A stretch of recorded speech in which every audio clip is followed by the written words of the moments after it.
Bismillahirrahmanirrahim. Assalamu alaikum dear students. I hope you will be fine. School based assessment 2025 end of the year assessment subject science और grade 7 आपके साथ आज हम share करेंगे। Part A होगा 48 marks का और पार्ट बी 52 मार्क्स का और टोटल आपका पेपर 100 मार्क्स का होगा और 3 आवर्स आपको इस पेपर को अटैम्प्ट करने के लिए दिए जाएंगे। सबसे पहले इंग्लिश मीडियम स्टूडेंट्स का पेपर आपके साथ शेयर करती हूँ। उसमें सबसे पहले शेयर होगा जी आपके साथ ऑब्जेक्टिव पार्ट, जिसमें सबसे पहला जो क्वेश्चन है वो है the kidney shaped cell in a leaf are called, तो इसका आंसर होगा ऑप्शन बी। उसके बाद क्वेश्चन नंबर 2 है identify plant cell from the following, तो उसका आंसर होगा ऑप्शन डी। उसके बाद अगला सवाल है क्वेश्चन नंबर 3 है both bone and white blood cells have the dash shape, तो इसका आंसर होगा ऑप्शन सी। उसके बाद क्वेश्चन नंबर 4 है which of the following is an example of asexual reproduction in plants, तो इसका आंसर होगा बडिंग। सवाल नंबर 5 है the process in which an underground stem develops actual into a new plants in called, तो इसका answer होगा ऑप्शन ए। नेक्स्ट क्वेश्चन है a food rich in carbohydrates is, तो इसका आंसर होगा option C rice. Question number 7 है glucose sugar and starch belong to which food group, तो इसका आंसर होगा कार्बोहाइड्रेट्स, ऑप्शन नंबर ए। उसके बाद अगला सवाल है which of the following organs is not a part of the digestive system, तो इसका आंसर होगा ऑप्शन बी। नेक्स्ट क्वेश्चन है deficiency of water in our body cause, तो इसका आंसर होगा डिहाइड्रेशन, ऑप्शन ए। उसके बाद है the quantity of matter in any object is called, तो इसका आंसर होगा ऑप्शन डी। उसके बाद नेक्स्ट क्वेश्चन है the reverse process of evaporation is, तो इसका आंसर होगा option D. Next question the scent of perfume can be smelled outside the room due to, तो इसका आंसर होगा diffusion, option C. Next question number 13 है the atomic number of boron is, इसका answer है option C. Next which of the following is used by plants for making food, तो इसका answer होगा option B carbon dioxide. उसके बाद अगला है which of the following is a neutral particle, तो इसका आंसर होगा ऑप्शन ए न्यूट्रॉन। उसके बाद next question homogeneous mixtures are also called, तो इसका आंसर होगा option B solution. Next question number 17 identify the process shown in the image, तो इसका आंसर होगा ऑप्शन बी डिस्टिलेशन। उसके बाद अगला सवाल है which of the following mixture is also known as solution, तो इसका आंसर होगा option C steel. Next the unit of energy is, its answer is option D. Next question number 20 the amount of kinetic energy depends upon, its answer is option B. Next question number 21 is which of the following sources of energy is pollution free, तो इसका answer होगा solar. Next question number 22 which basic material is use in the production of solar cell, तो इसका answer होगा option D. Next question number 23 is what is electric current, तो इसका answer होगा option B flow of charge. Next question number 24 in order to light a bulb in a simple current the switch must be, तो इसका answer होगा on, option ए।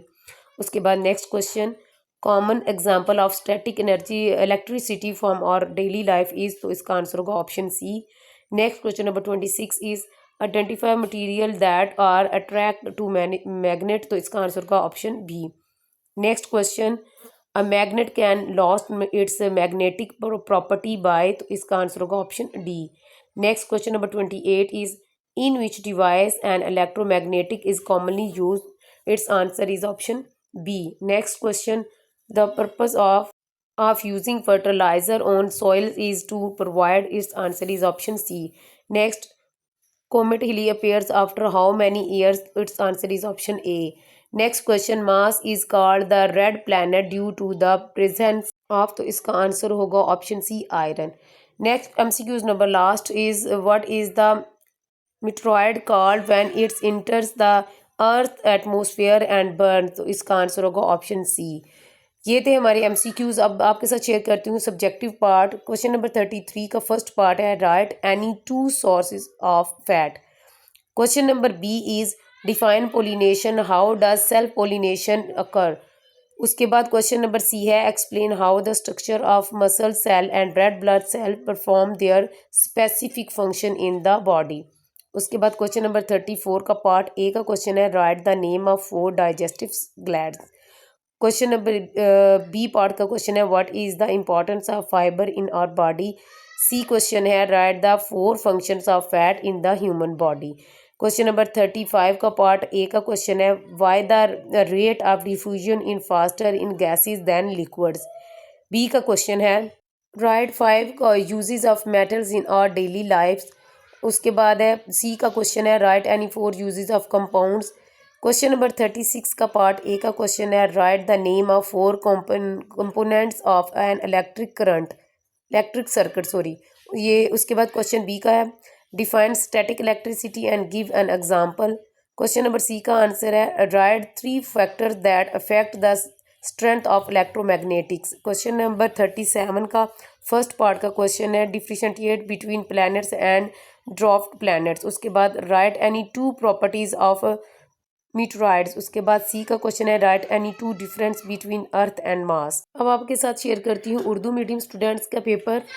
आपने कोशिश करनी है कि सारे के सारे क्वेश्चन अच्छे से प्रिपेयर्ड हों ताकि आपका पेपर बहुत अच्छा हो। सबसे पहला सवाल है उर्दू मीडियम स्टूडेंट्स में पत्ते में गुर्दे की शक्ल के सेल्स के लिए आते हैं तो इसका आंसर है ऑप्शन बी।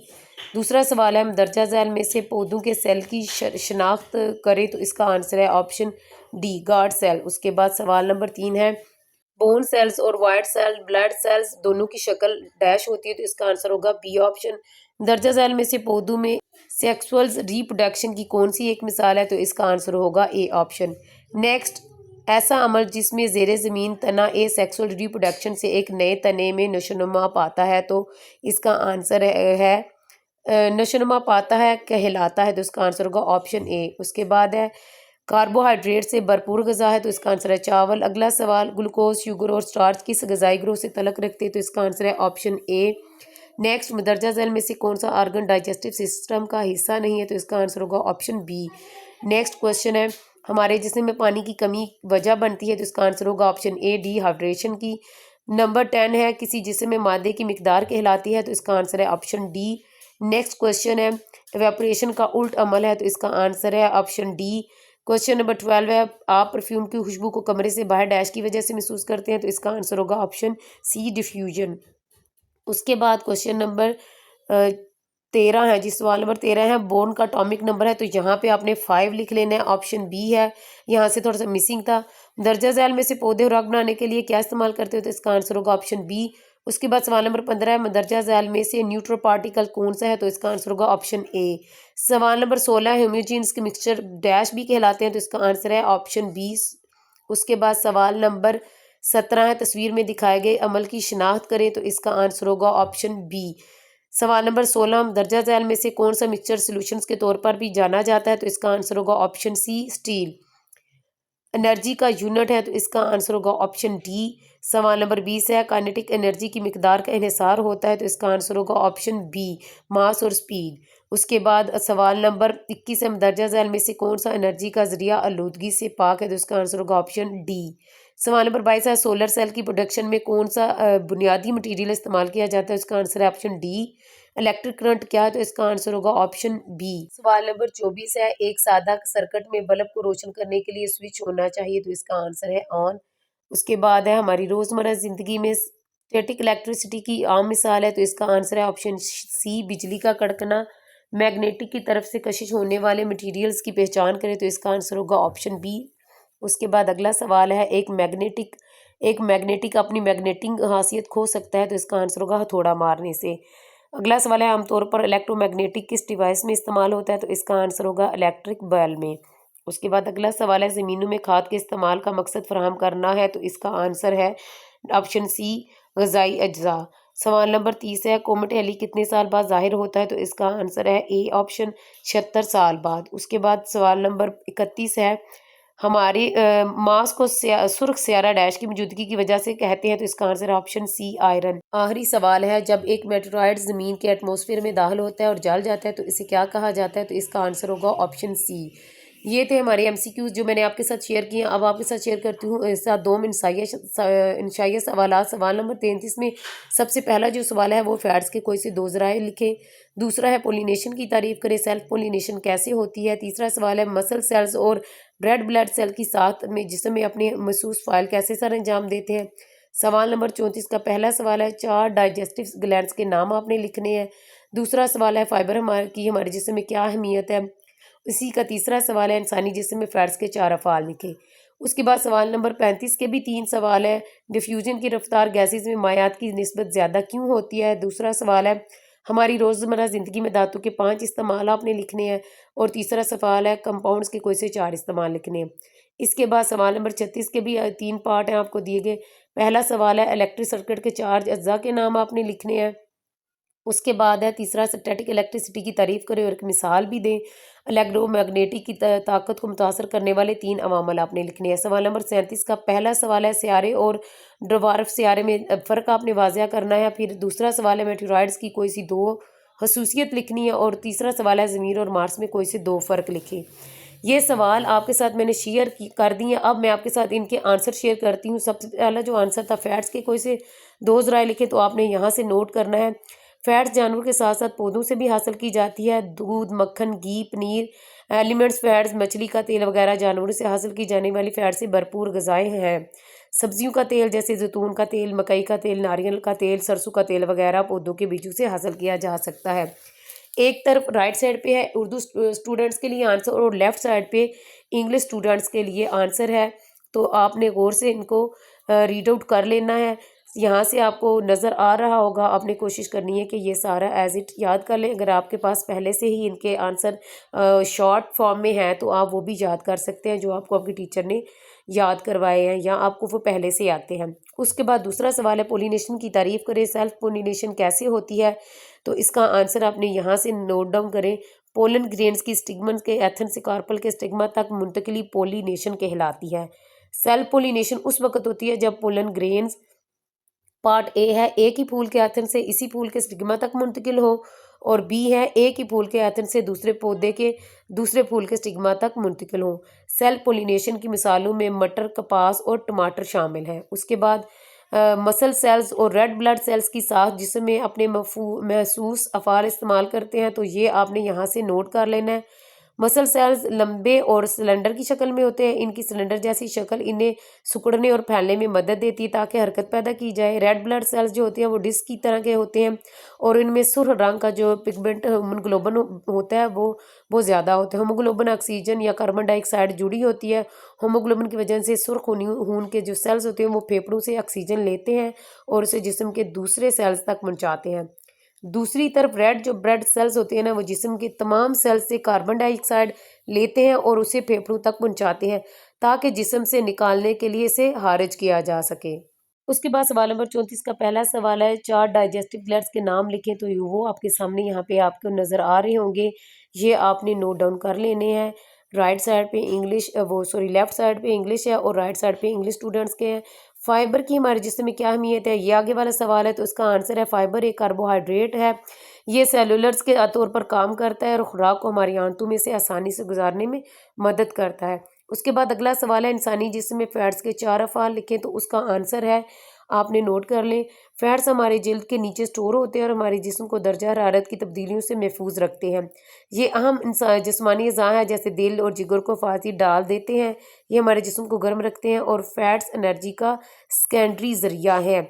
ये आपने यहाँ से याद कर लेने हैं। उसके बाद सवाल नंबर जो 35 है, उसका पहला सवाल है, डिफ्यूज़न की रफ्तार गैसेज में मायात की निस्बत ज़्यादा क्यों होती है। तो इसका आंसर है, गैसेस। सबसे पहले आपने हेडिंग लिखना है, गैसेस आसानी से डिफ्यूज़न हो जाती हैं क्योंकि गैस के ज़रात एक दूसरे से फासले पर होते हैं, इसलिए इनके ज़रात मायात की निस्बत आसानी से हरकत करते हैं। उसके बाद जो आगे वाला सवाल है वो 5 नंबर का सवाल है, हमारी रोज़मर्रा ज़िंदगी में धातु के 5 आपने इस्तेमाल लिखने हैं। तो इसका आंसर आप यहाँ से नोट करेंगे। रेतों को बैक्टीरियम और अलाय बनाने में इस्तेमाल किया जाता है। नंबर 2 है, बेरिलियम को स्पेस क्राफ्ट्स के हिस्से बनाने के लिए इस्तेमाल किया जाता है। नंबर 3, कॉपर बिजली की तारें बनाने में इस्तेमाल होता है और आयरन मशीनें और आर्मी के हथियार बनाने में इस्तेमाल होता है। और आखिरी वाला है, सोडियम को गली में रोशनी करने वाले बल्ब बनाने के लिए इस्तेमाल किया जाता है। अगला सवाल है, कंपाउंड्स के कोई से 4 इस्तेमाल आपने बताने हैं। तो वो आपका आंसर यहाँ से स्टार्ट होगा। पानी हाइड्रोजन और ऑक्सीजन पर मुश्तमिल एक कंपाउंड है। ये पीने, धोने, पौधों से खाद बनाने और दीगर मादों के सोल्यूशन बनाने के लिए इस्तेमाल होता है। कार्बन डाइऑक्साइड गैस आपने हेडिंग लिख लेनी है। कार्बन डाइऑक्साइड गैस कार्बन और ऑक्सीजन का गैसीय कंपाउंड है। ये हवा का एक अहम हिस्सा है और इसे पौधे खुराक बनाने के लिए इस्तेमाल करते हैं। सोडियम क्लोराइड जो सोडियम और क्लोरीन का एक कंपाउंड होता है, जिसे आमतौर पर नमक कहा जाता है, ये हमारे खाने का एक अहम हिस्सा है। लोग इसे मछली और अचार वगैरह को महफूज करने के लिए भी इस्तेमाल करते हैं। कैल्शियम कार्बोनेट, ये कैल्शियम कार्बन और ऑक्सीजन का कंपाउंड है। मार्बल कैल्शियम कार्बोनेट है जो घरों की तामीर और बहुत से दूसरे मकासद के लिए है तौर पर इस्तेमाल होता है। नेक्स्ट हेडिंग आपने देनी है शुगर की। ग्लूकोज, फ्रक्टोज, स्कोर्स और बहुत सी दूसरी शक्कर कार्बन, हाइड्रोजन और ऑक्सीजन के मुश्तरका अज्जा हैं। शक्कर हमारी खुराक का बहुत अहम हिस्सा है।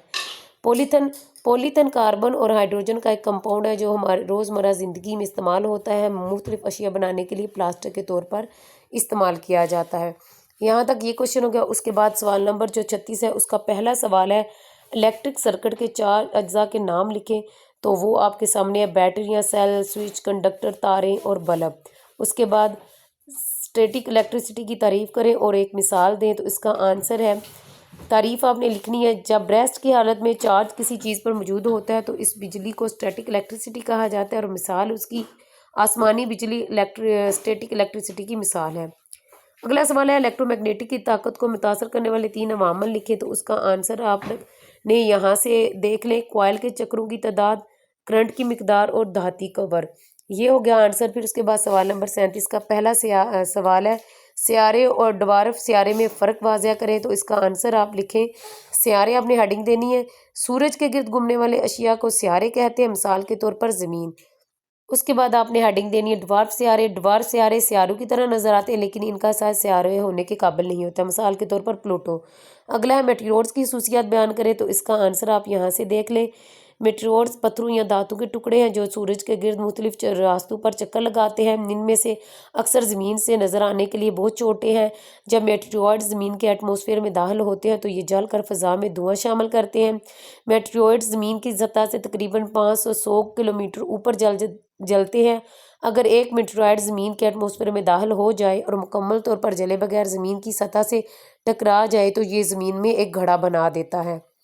उसके बाद अगला सवाल है ज़मीन और मार्स में कोई से 2 फ़र्क बयान करें। तो ये आपने यहाँ से नमूने का जवाब देख लें। ज़मीन का मरकज़ी हिस्सा लोहे का ठोस हिस्सा है। ज़मीन की सतह पानी, हवा और ठोस मिट्टी से बनी है।